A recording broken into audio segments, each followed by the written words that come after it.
Então, nessa aula eu vou estar falando sobre conduta na hipertensão gestacional e pré-eclâmpsia sem sinais de gravidade.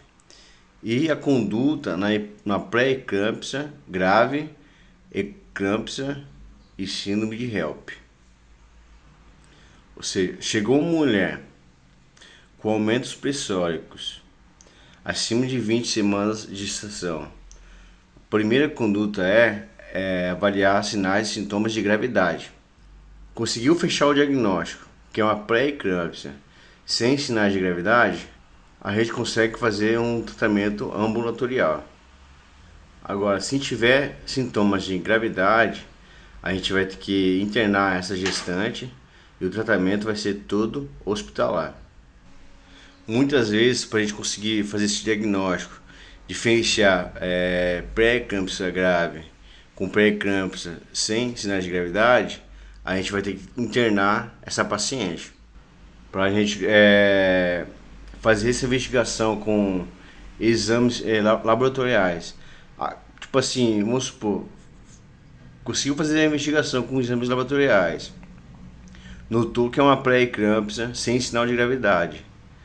Daí a gente dá alta para essa paciente para fazer o atendimento ambulatorial. Ou seja, se você tiver com dúvida para fechar o diagnóstico, é melhor você internar a gestante, fazer exames laboratoriais para ser mais preciso e tirar essas dúvidas da cabeça. Tá, qual seria a conduta para tratamento da pré-eclâmpsia sem sinais de gravidade e hipertensão gestacional?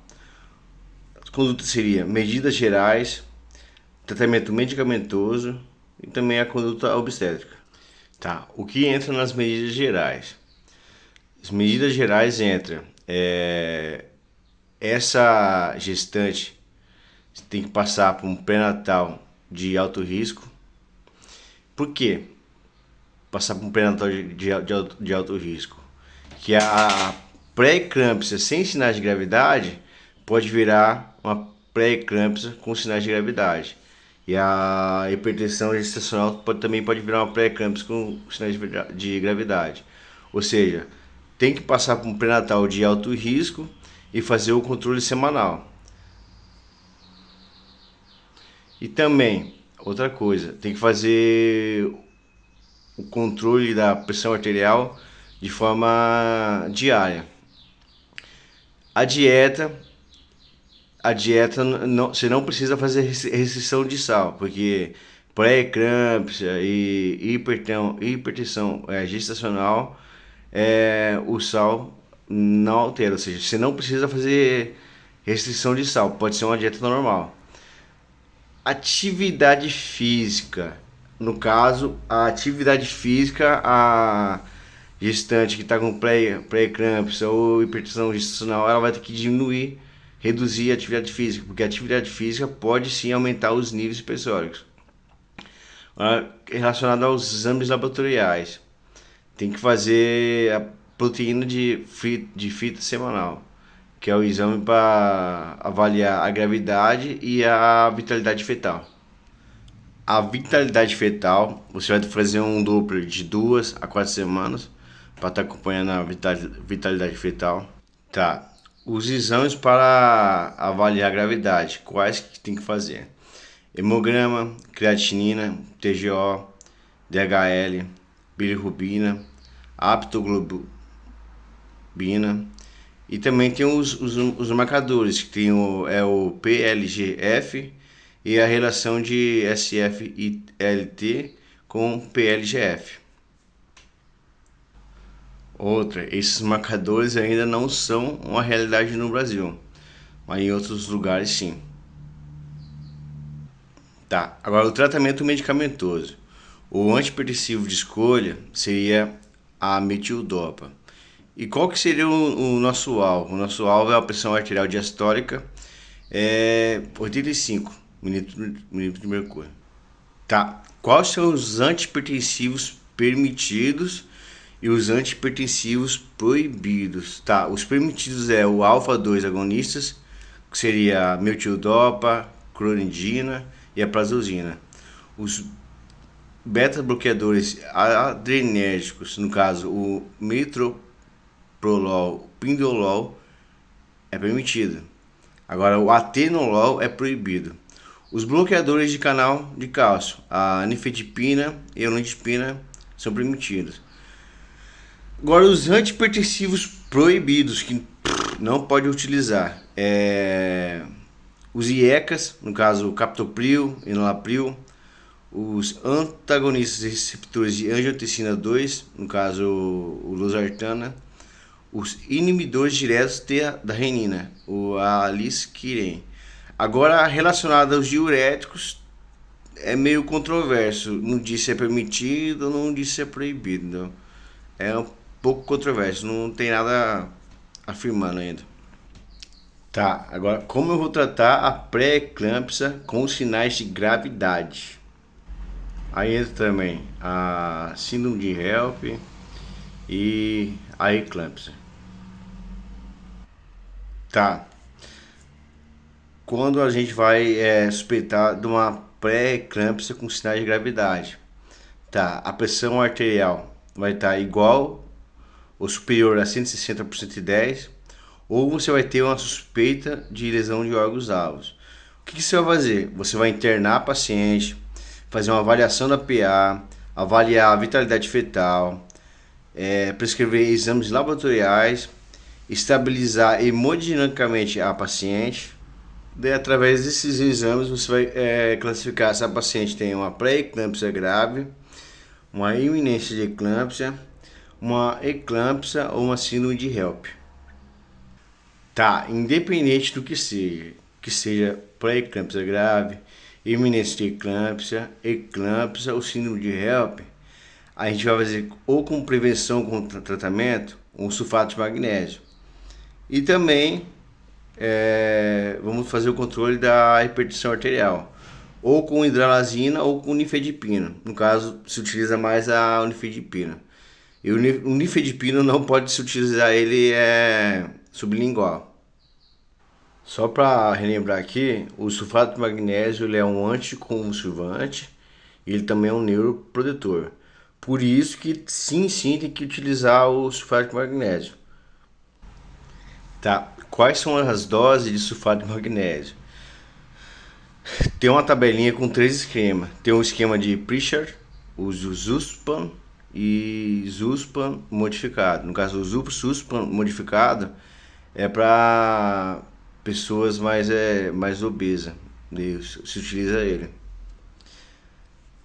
No caso, mulheres com MC mais elevado. Como que funciona o esquema de Pritchard? O esquema de Pritchard, no caso o Pritchard e o Zuspam é o mais utilizado. Como funciona o esquema de Pritchard? O Pritchard é o seguinte: você vai fazer 4 gramas endovenoso em bolos, em torno de 10 a 15 minutos, mais 10 gramas intramuscular, 5 gramas em cada nádega. Tá, essas são as doses iniciais. Depois, quais são as doses de manutenção? As doses de manutenção 5 gramas intramuscular profunda a cada 4 horas. Esse é o esquema de Pritchard para a utilização de sulfato de magnésio. Agora, o esquema de Zuspam, como funciona? Você faz 4 gramas endovenoso em bolos de 10 a 15 minutos. Daí, na dose inicial. Daí, na dose de manutenção, você faz 1 grama endovenoso por hora em bomba de fusão contínua. Tá. Daí, agora vem um esquema de Zuspam modificado. O Zuspam modificado, no caso que é para mulheres com o MC mais elevado, obesa, vai fazer o seguinte: vai fazer 6 gramas de sulfato de magnésio endovenoso em bolos de 10 a 15 minutos, e depois a dose de manutenção vai ser 2 gramas endovenoso por hora em bomba de fusão contínua. Tá, o sulfato de magnésio é uma droga que ela pode ser tóxica também. Por isso que você tem que ter muito cuidado ao administrar ela na gestante. Tem que saber certinho qual que é a concentração terapêutica e concentração que vai causar algum dano na paciente. A concentração terapêutica é de 4 a 7 mEq por litro ou de 4,8 a 8,4 mg por decilitro, que vai fazer o reflexo patelar ser abolido. É de 8 a 10 mEq por litro, que vai fazer uma parada respiratória, é de 12 mEq por litro, que vai fazer um infarto agudo, um infarto cardíaco, é de 25 mEq por litro. Ou seja, é sempre bom ter uma atenção relacionado ao uso do sulfato de magnésio. Ele tanto pode ser usado com uma terapia e também pode ser uma toxicidade para gestante. Tá, quando eu vou manter a sulfactação? Os reflexos patelares têm que estar presentes, a frequência respiratória tem que estar acima de 16 e a diurese tem que estar igual ou superior a 25 ml por hora. Se tudo isso estiver assim, você vai manter a sulfatação. Agora, se os reflexos patelares estiverem ausentes, se a frequência respiratória tiver menos de 16 ou se a diurese tiver menos de 25 ml por hora, daí você vai suspender a sulfatação e vai fazer o gluconato de cálcio 10%. Ah, por que vai fazer o gluconato de cálcio? Porque o gluconato de cálcio ele é um antídoto para intoxicação de sulfato de magnésio. Também eu esqueci de falar, tem que ver os níveis séricos de magnésio de 4 em 4 horas. Tá, como seria, quais medicamentos eu vou utilizar para o controle de hipertensão arterial grave ou pré-eclâmpsia com sinais de gravidade? Tem 3.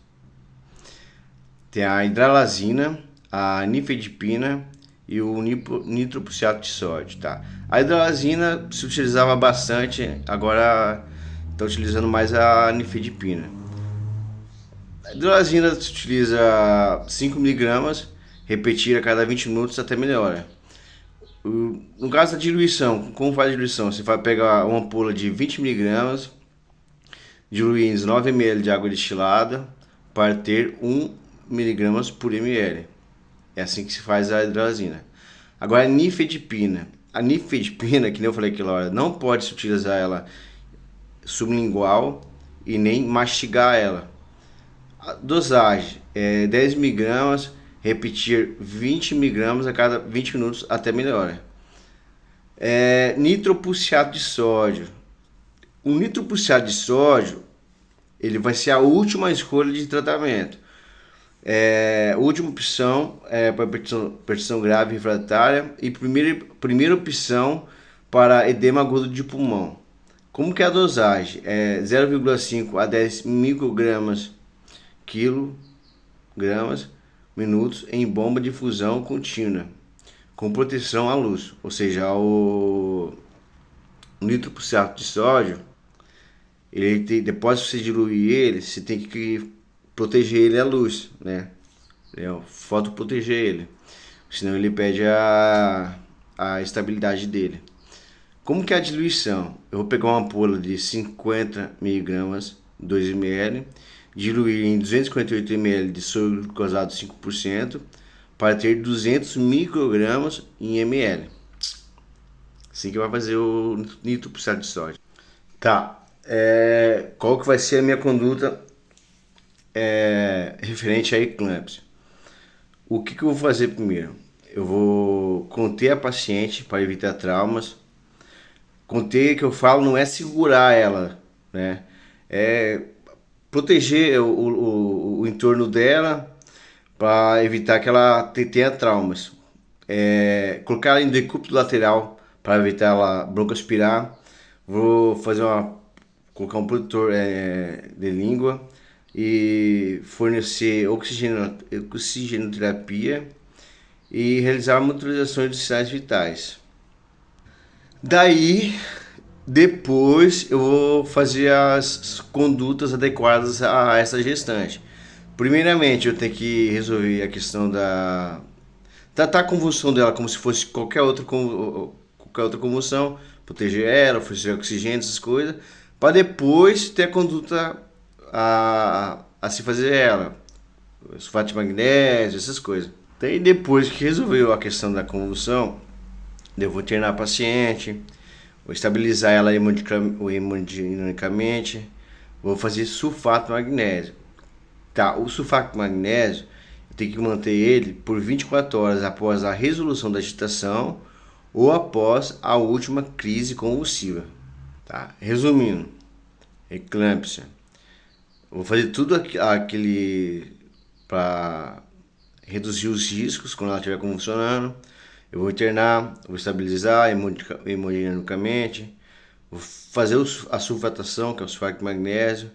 Daí eu faço hidralazina ou anifedipina, se a pressão estiver igual ou superior a 160 por 110. Depois disso, eu faço a resolução da gestação. Agora, como seria a minha conduta na síndrome de HELP? É quase a mesma coisa igual a de eclâmpsia.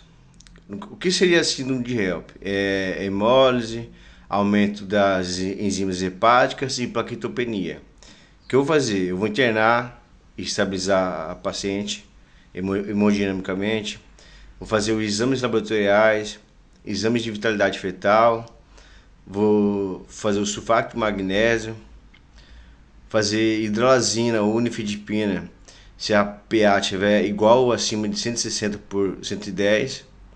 Daí eu fazia a resolução da gestação. E também não faz corticoide de rotina que antigamente fazia na gestante. Hoje em dia tiraram isso, tá bom? Porque achavam que os corticoides melhoravam os índices plaquetários, entre outras coisas. Mas não se faz mais, tá? Então, se tá gostando do conteúdo aí, se inscreve no canal, indica para outras pessoas, curte também. Valeu.